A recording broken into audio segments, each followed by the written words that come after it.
जय नारायण। आज का टॉपिक लिस्ट है। लिस्ट को हमने पहले भी थोड़ा बहुत बताया। लिस्ट क्या है? एक काइंड ऑफ कंटेनर है जिसके अंदर हम वैल्यूज़ को स्टोर करते हैं। लिस्ट एक म्यूटेबल डेटा टाइप है। म्यूटेबल का मतलब जिसकी वैल्यू हम चेंज कर सकें, और नई लिस्ट नहीं बनाता पाइथन इसके लिए, उसी में वो चेंज कर देता है, उसी इंडेक्स पे वो चेंज कर देता है। लिस्ट भी एक टाइप का सीक्वेंस है। देखिए स्ट्रिंग था, टपल है, और उसके अंदर लिस्ट एक म्यूटेबल है, वेयर स्ट्रिंग और टपल जो होते हैं वो इम्यूटेबल होते हैं। Basically list collection of items होता है। ईच आइटम की एक उसकी इंडेक्स वैल्यू होती है। हर में एक इंडेक्स वैल्यू होगी, बिना इंडेक्स वैल्यू के काम ही नहीं करेगा वो। इंडेक्स ऑफ फर्स्ट आइटम देखिए 0 होता है, लास्ट आइटम n-1 होता है। n is the number of items in a list. देखिए इंडेक्सिंग ऑफ अ लिस्ट देख लीजिए आप, 0 1 2 3 4 दिया, उसके अंदर वैल्यू पड़ी है 80 60 70 85 75। उसकी नेगेटिव इंडेक्स भी होती है -1 -2 -3 -4 -5। ये हर में होगा अभी आगे जितने भी आप टॉपिक्स पढ़ने वाले हैं। क्रिएटिंग अ लिस्ट, देखो हमें लिस्ट को बनाने के लिए सिर्फ स्क्वायर ब्रैकेट्स का यूज़ करना पड़ता है। अगर हम जिस भी वैल्यू के आगे स्क्वायर ब्रैकेट लगा देंगे, अंदर उसके अंदर वैल्यू स्टोर करेंगे, इसका मतलब पाइथन इंटरप्रेटर ये समझेगा कि ये क्या है, एक लिस्ट है। फॉर एग्जाम्पल देखो, एक स्क्वायर ब्रैकेट लगा हुआ, ये क्या है, एक एम्प्टी लिस्ट है। फिर स्क्वायर ब्रैकेट के अंदर 1 2 3 लिखा है, इंटीजर लिस्ट है। फिर 1 2.5 है, 5.6 है, 9 है, नंबर लिस्ट है, मिक्स लिस्ट कह सकते हैं। ABC है, करेक्टर लिस्ट है। ए भी है, 1 भी है, बी भी है, ये मिक्स्ड वैल्यू लिस्ट है। 1 2 3 है, ये स्ट्रिंग लिस्ट है। तो इतने टाइप के हम लिस्ट बना सकते हैं। In Python only list and dictionary are mutable data types, इसका बहुत ध्यान रखिएगा। Rest all the data types are immutable. Immutable का मतलब जिसको हम चेंज ना कर सकें, म्यूटेबल जिसको हम चेंज कर सकें। चलो देखो, creating a list. Creating a list में सबसे पहले हम एम्प्टी लिस्ट बनाना है, तो हमने लिख दिया L is equal to square bracket लगा दिया, ये एम्प्टी लिस्ट बन गई। इसके अंदर हम इनपुट ले लें, जितने भी एलिमेंट को हमको इनपुट लेना, तो वो लिस्ट के फॉर्म में आउटपुट दे देगा। अगर सपोज हमने यूज़र्स को यूज़र जो है हमारा स्ट्रिंग में वैल्यू ले रहा, टपल में वैल्यू ले रहा, उसको हमको कन्वर्ट करना लिस्ट में।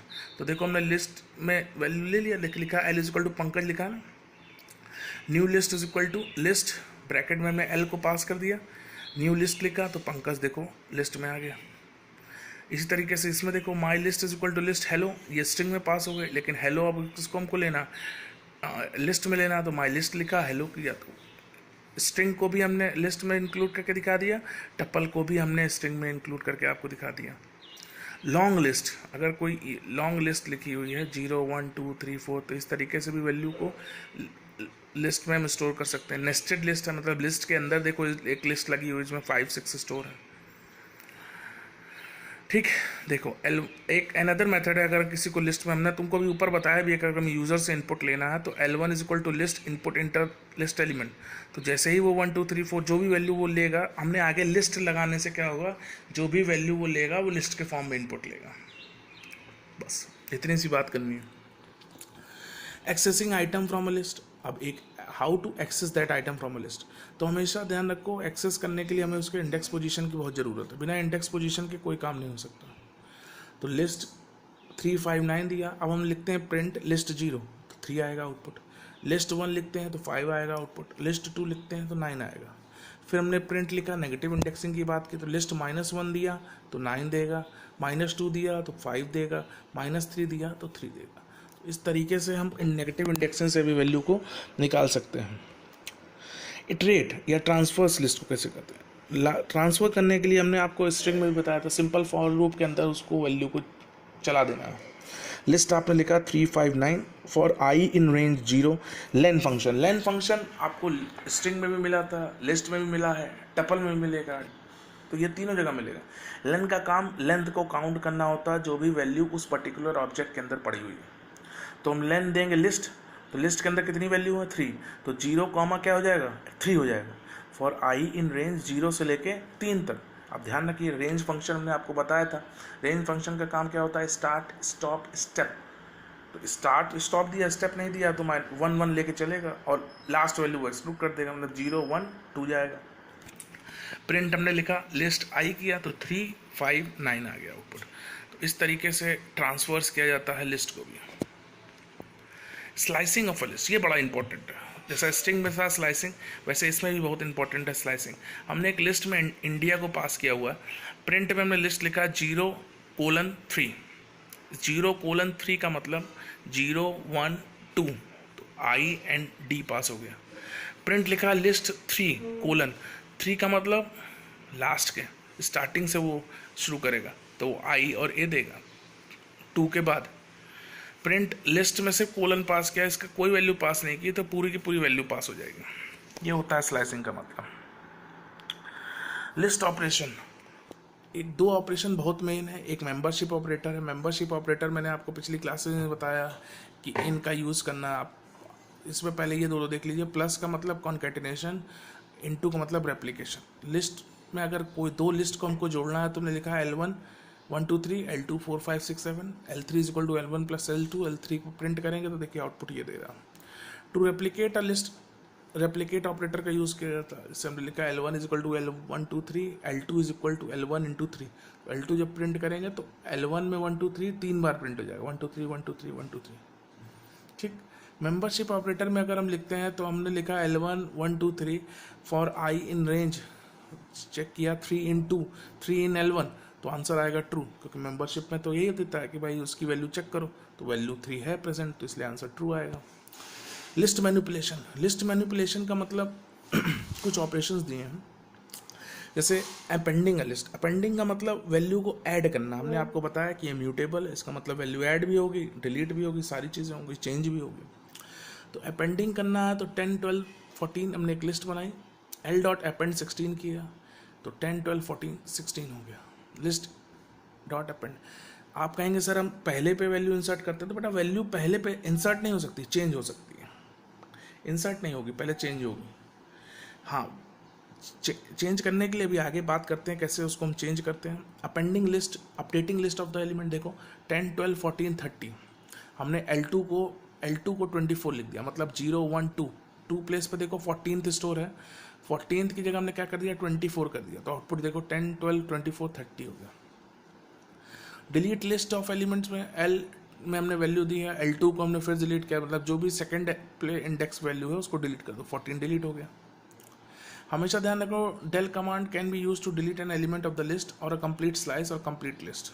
ये हमेशा ध्यान रखिएगा।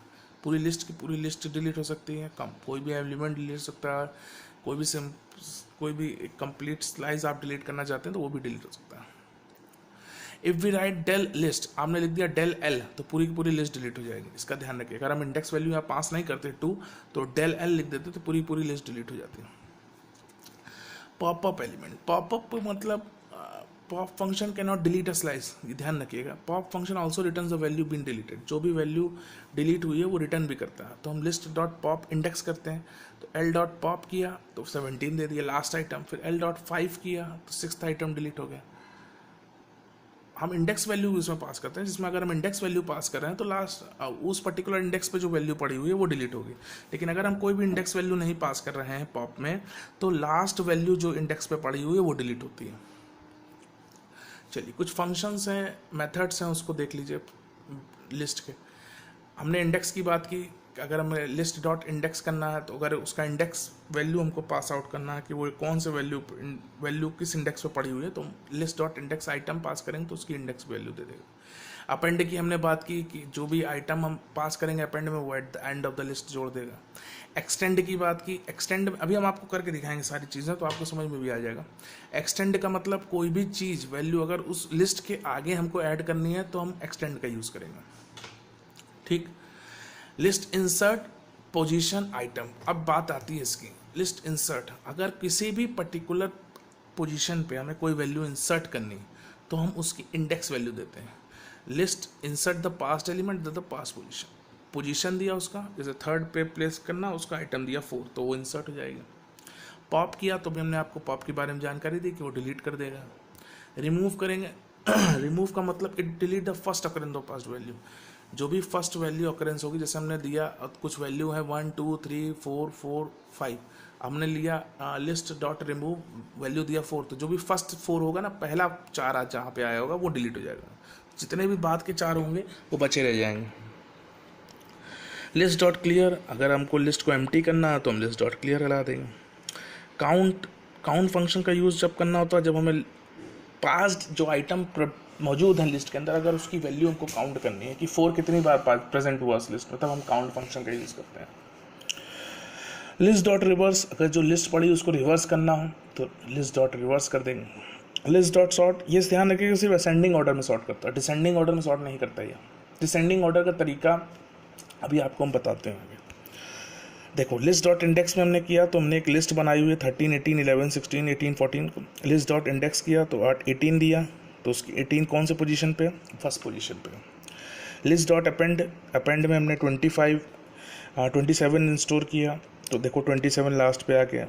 लिस्ट डॉट एक्सटेंड, तो लिस्ट, अब देखो आप कहोगे ऐड लिस्ट और एक्सटेंड लिस्ट में क्या डिफरेंस है, कोई डिफरेंस नहीं बेटा, बस ध्यान रखना कि एक्सटेंड एक फंक्शन है, ऐड ऑपरेटर है। तो लिस्ट वन डॉट एक्सटेंड, हमने लिस्ट वन को वहाँ पे पास कर दिया तो लिस्ट उसमें पास हो गई। लिस्ट डॉट इंसर्ट फंक्शन में देखो T1 में हमने वैल्यू पास की AEU, T1 dot insert to place पे हमने I को इंस्टोर कर दिया तो AEIOU IU आ गया। इस तरीके से हम इंसर्ट फंक्शन का भी यूज़ कर सकते हैं। पॉप फंक्शन लिखा लिस्ट पॉप तो 14 डिलीट हो गया, लिस्ट पॉप 2 तो 2 पे जो 11 स्टोर है वो डिलीट हो जाएगा। ये वैल्यू रिटर्न कर रहा है देखिएगा, लेकिन रिमूव फंक्शन रिटर्न नहीं करता, बस डिफरेंस यही है, डिफरेंस यही है। लिस्ट पॉप में फंक्शन जो भी वैल्यू इंडेक्स पास करते हैं वो वैल्यू रिटर्न भी करता है डिलीट करने के बाद, लेकिन रिमूव ऐसा नहीं करता। और रिमूव का काम, अगर हमने लिखा रिमूव 18 तो जितनी पहली जो 18 वैल्यू होगी वो रिमूव होगी, उसके बाद जो 18 वैल्यू होगी वो आएगी, तो इस तरीके से वो रिमूव, और रिटर्न नहीं करेगी वैल्यू, प्रिंट करके नहीं देगा value. Count function, count function मतलब वैल्यू जितनी पड़ी हुई है 1 2 3 3 4 दिया, हमने किया लिस्ट डॉट काउंट 3 कितनी बार आ रहा, 2 बार आ रहा, देखो 2 आउटपुट भी दिखा रहा। List dot reverse function, reverse कर दिया हमने 1 2 3 4 5, तो लिस्ट डॉट रिवर्स करेंगे तो 5 4 3 2 1 हो जाएगा। अब लिस्ट डॉट सॉर्ट कर दिया तो इसमें देखो T1 डॉट सॉर्ट किया तो ये असेंडिंग ऑर्डर में EIOP की दे दिया उसने। अब आप कहेंगे सर डिसेंडिंग ऑर्डर कैसे होगा, कोई बात नहीं, अब आप दिमाग चलाइए, पहले इसको सॉर्ट करिए, सॉर्ट कर देगा असेंडिंग में, फिर रिवर्स का फंक्शन यूज़ कर लिए, वो रिवर्स कर देगा और लिस्ट को डिसेंडिंग में अपने आप हो जाएगी। फिर से सुन लीजिए, सॉर्ट फंक्शन सिर्फ असेंडिंग में करता है, लेकिन अगर हमको डिसेंडिंग में भी वैल्यू चाहिए तो हम इसी से काम कर सकते हैं, सिर्फ हमको पहले सॉर्ट लगाना है फिर हमको उसका रिवर्स लगाना है। जब हम सॉर्ट कर देंगे तो पहले असेंडिंग में दे देगा, फिर उसको रिवर्स कर दीजिए वो फिर डिसेंडिंग में आ जाएगा। उसको देने के लिए देखिए हमने एक लाइन भी लिख दी है, to sort a result sort a list in reverse order, तो list dot sort reverse is equal to true लिखेंगे आप तो वो वापस पलट देगी लाइन को, तो वैसे डिसेंडिंग ऑर्डर में आ जाएगा। तो होप करता हूँ इतना आपको ज़रूर समझ में आया होगा, जो भी क्वेश्चंस होंगे वो आज की क्लास में ज़रूर पूछिएगा। आज के लिए इतना ही, थैंक यू।